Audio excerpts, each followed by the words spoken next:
Hello and welcome to the fourth and final celebration of 100 years of the BBC in 100 shows. And I have reached the most exciting part, the top 25 shows that you voted were the best BBC shows of the last 100 years.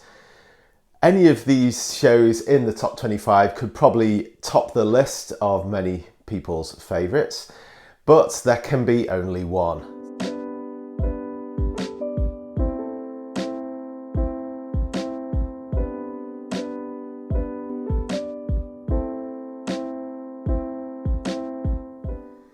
As always, I have my trusty tablet with me with some notes on each of these shows, and we start off strong with number 25. It's the Great British Bake Off. One of those shows that just feels quintessentially British. It's a baking competition where home bakers compete against each other in order to prove their baking skills and win the title of Britain's best amateur baker. And can you believe it's been going since the 17th of August 2010? It started off on BBC One and has later moved to Channel 4. Next up, many a person's favourite sitcom, we have Gavin and Stacy from 2007, which ran for 3 seasons, but is still going for the odd special as well. Gavin and Stacy continue their romance online and on the telephone for the last 6 months, but now they want to get together. And will their friends and family let them? It's a really funny sitcom, very relatable, and definitely one to watch. Talking of humour, we have Victoria Wood as Seen on TV next. From 1985 it ran for 2 seasons, starring the wonderful, the late and the great Victoria Wood in a host of different sketches, such as Acorn Antiques. The Good Life next, 1975. I certainly remember it being repeated in the 80s. It's all about a couple, Tom and his wife Barbara, who decide to give up the rat race and lead a more simple hippie lifestyle. Very ahead of its time really, as it was all about living a life of simplicity and self-sufficiency. They convert their suburban home into a farm, planting crops in the back garden and bringing in pigs and chickens. And it's all about how they get on with their neighbours who are much more conservative, Margot and Jerry. Life on Earth, absolute classic nature documentary. I could have picked any of the David Attenborough documentaries, but this is the one that came up top on the poll from 1979, one of the most well-known and respected of all BBC presenters.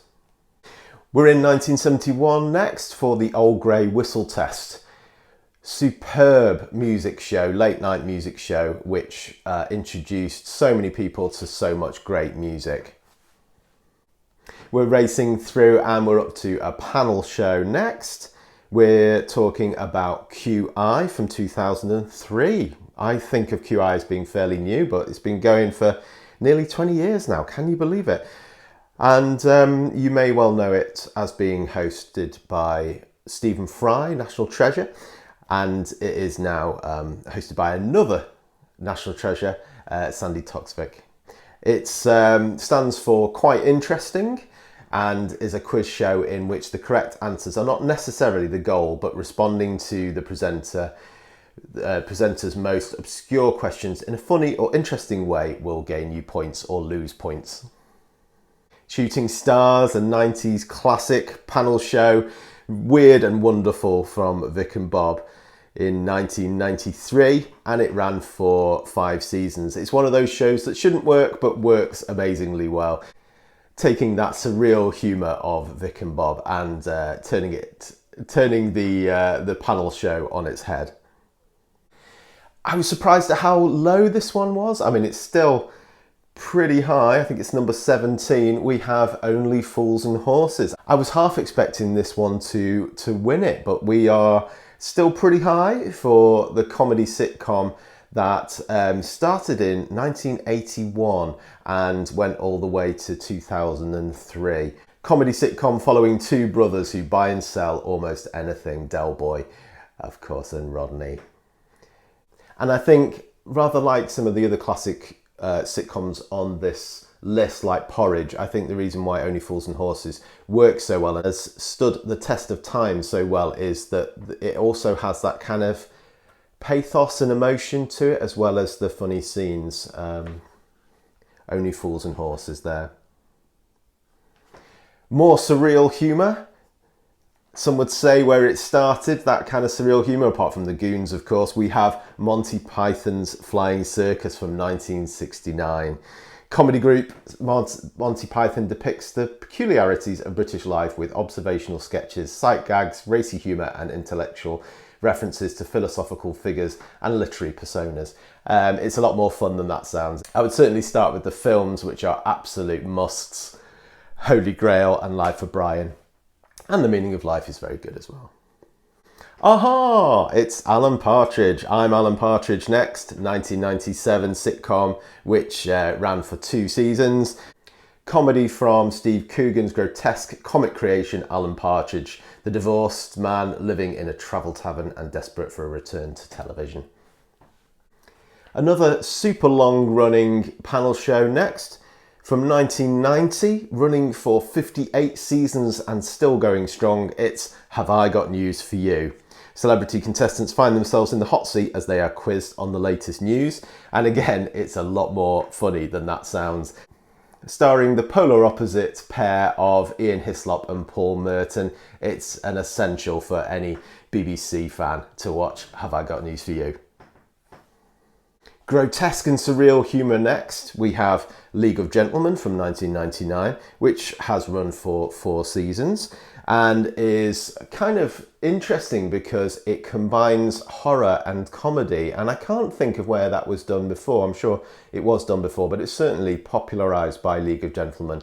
So many kind of grotesque and memorable characters who are equal parts terrifying and hilarious. Red Dwarf. 1988 it started. So far it's had 12 seasons and has moved to Dave, but started its journey on BBC Two, I believe, in 1988. I've been watching it from the very beginning and it's definitely got to be one of my favourite sitcoms. It's set in space where David Lister wakes up after sleeping in cryostasis for millions of years to find that the rest of the crew have died, and all that he is left with is his rather annoying holographic companion Rimmer and his evolved cat.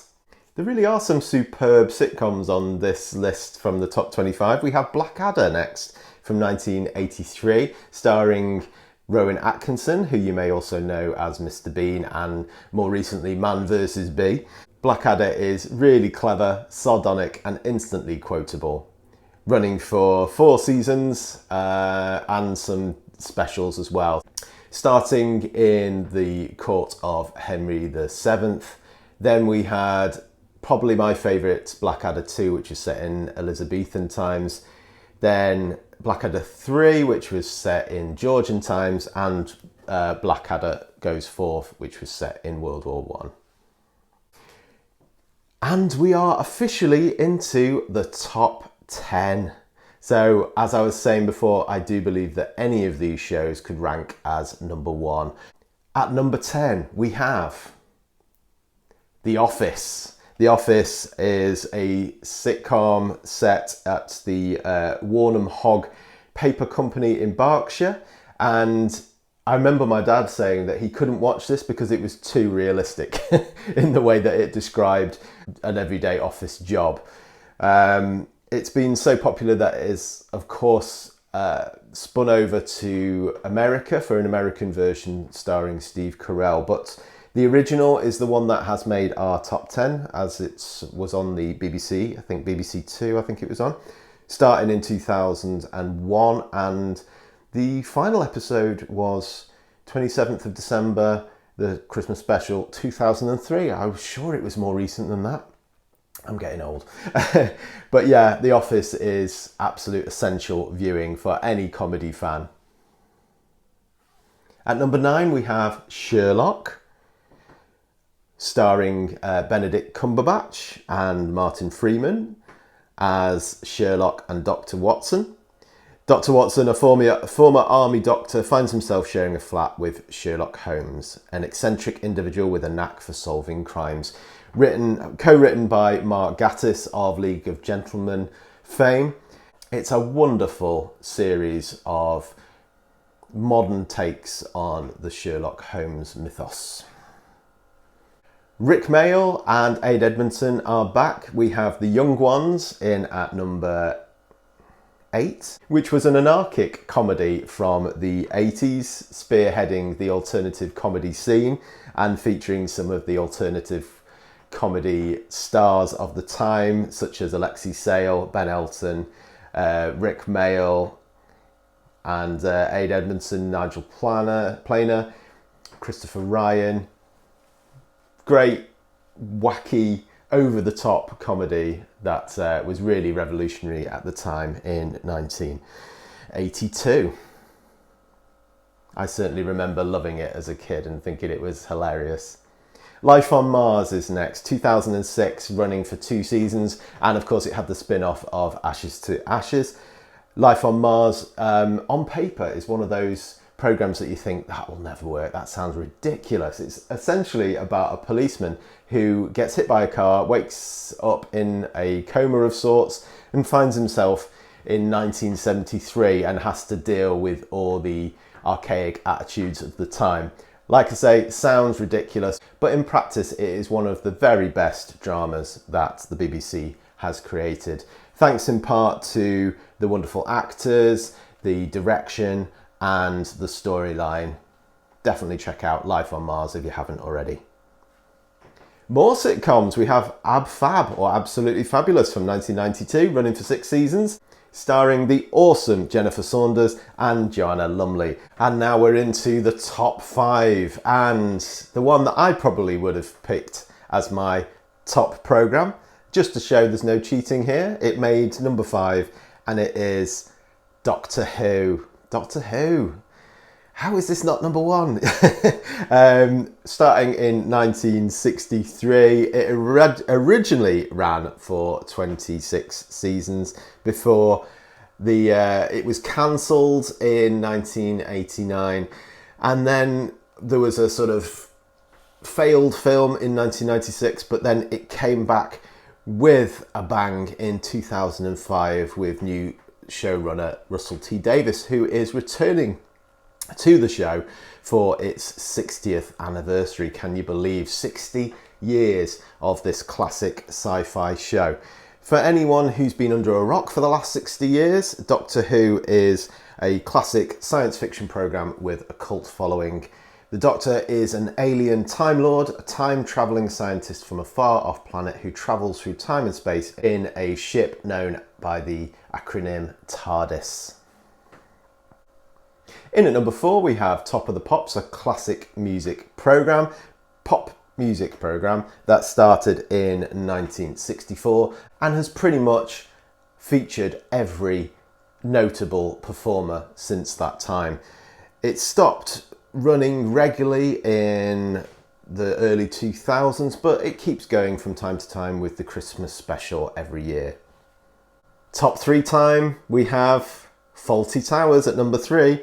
1975, only ran for 2 seasons. I think it's only 12 episodes, but made such a lasting impression. Fawlty Towers is utterly unmissable with the well-known character of Basil Fawlty as portrayed by Monty Python's John Cleese. Just missing out on the top spot, and I think maybe slightly higher than it will be in years to come, but benefits from being fairly recent in people's minds. It is the drama Line of Duty, and it's all about trying to get rid of corruption in the police departments, something that is of course very apt at the moment. And at number 1, it's beaten out 100 shows.